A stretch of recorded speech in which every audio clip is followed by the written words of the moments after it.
En Israël, plusieurs départements agricoles ont uni leurs efforts pour essayer de rendre le goût authentique des fruits. Suivons ensemble ce reportage de nos correspondants en Israël.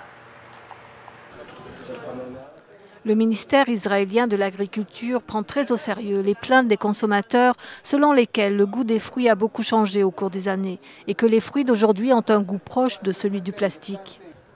L'administration agricole israélienne s'est jointe au ministère pour organiser une journée de rencontre autour de ce problème.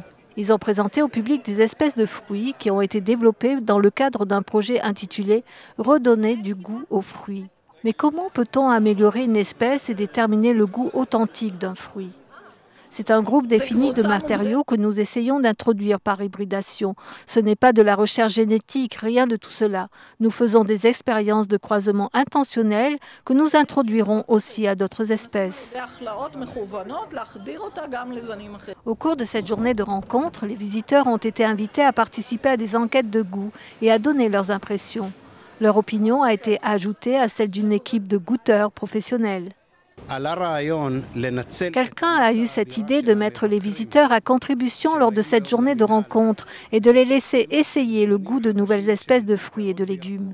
Par exemple, les visiteurs ont dû noter sur une échelle de 1 à 9 le goût d'une mangue, sa quantité de fibres, sa texture et d'autres qualités, comme son arôme. Chaque fruit possède ses propres caractéristiques et les consommateurs ont différentes attentes ou critères pour un même fruit. Il semblerait que le goût des consommateurs d'aujourd'hui recherche plus de confort, comme des raisins sans pépins, ou qu'ils soient gros, goûteux et sucrés.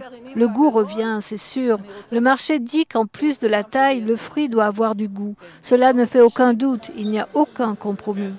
La date, le fruit du palmier, est mentionnée dans les anciennes écritures. Mais quelle espèce connue aujourd'hui poussait dans la région il y a 2000 ans? Récemment, nous avons retrouvé une espèce qui venait d'Arabie Saoudite. Elle s'appelle Ambara et elle est particulièrement grosse.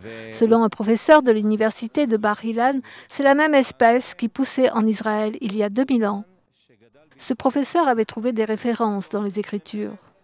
C'est écrit que l'espèce qui poussait en Israël était aussi grosse qu'un œuf. Il y a quelques années, Israël exportait des agrumes, mais avec les années, d'autres pays pratiquant des prix plus bas ont pris le marché. Comment les agriculteurs israéliens peuvent-ils vivre?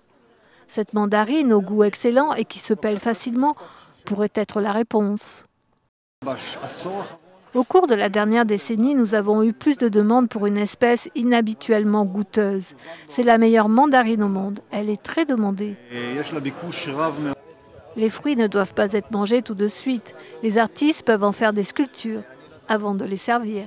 Nouvelle NTD Israël.